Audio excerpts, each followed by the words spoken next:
Pullela Gopichand, written by Shri Pradeep Magazine.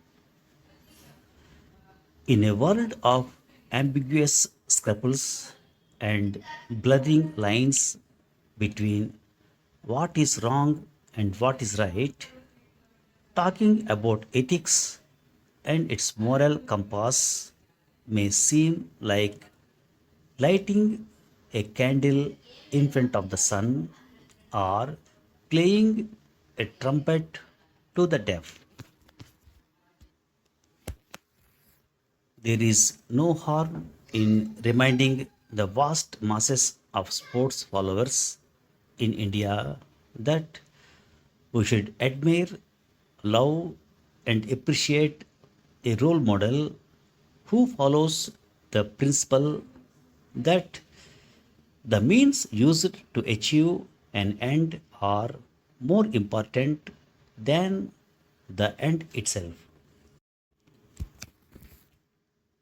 Pullela Gopichand, the former All England badminton champion, only the second Indian to achieve this feat after Prakash Padukone, has been the torchbearer of the badminton revolution in India, whose coaching academy in Bengaluru has changed the face of the sport and made India its thriving hub. I remember him for something else, an act that in today's world seems impossible.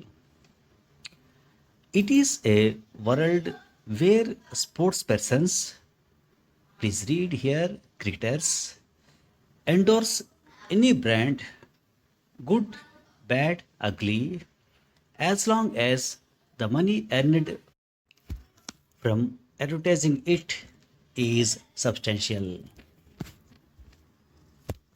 At his peak,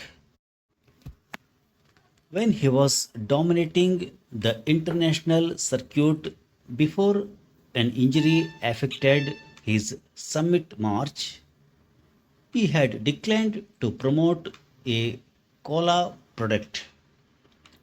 We don't know its financial implications, but suffice it to say that the money offered must have been tempting, as badminton is no cricket and even its champion players are not pampered with money like cricketers are. Gopi Chand had created a fund of goodwill in the sporting world by an act which, in today's ecosystem, would be considered vacuous, if not downright stupid. What does Gopi think today of what he did more than 2 decades ago? He sent this recorded message when I reached out to him. For me, I just took a stand because it was very personal. I did not drink cola for a very long time, and for me to endorse something which I don't do myself, I felt was not right. It is a very personal decision and it is a very subjective decision, and each one has their own reasons for doing things or not doing things. He felt strongly not to promote something which he believed did not serve the larger cause of promoting the sport he played, unlike a vast majority of top notch cricket stars who probably did not even bat an eyelid before endorsing fantasy leagues and online apps like Dream 11 and My Circle 11. A few years before these dreams were to be sold in India, a game called Six Up was launched. All you had to do was predict the score of each ball of an over, and If done correctly, you could win double or even triple the amount of money you had bet on it. It caused a debate in the media, and in a very critical piece, I highlighted the gambling nature of the so called skill game. This six up was being promoted by former Australian captain Steve Waugh, who invited me for lunch at one of Delhi's expensive hotels, the Imperial. For about an hour, Waugh tried to persuade me to change my mind and convince me that predicting the results of a six ball over is a skill and not gambling.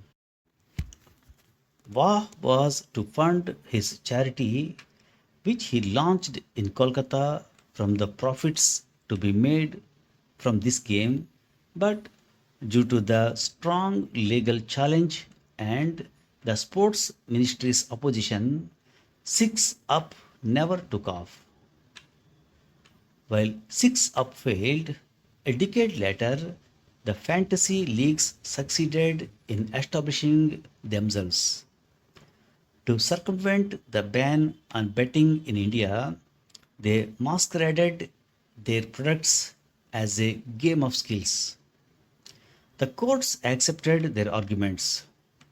A vast army of young and old across India, rural or urban, were now hooked to their mobiles, making their own teams, betting on them, especially during the Indian Premier League, and suffering financial ruin and developing disastrous symptoms of addiction.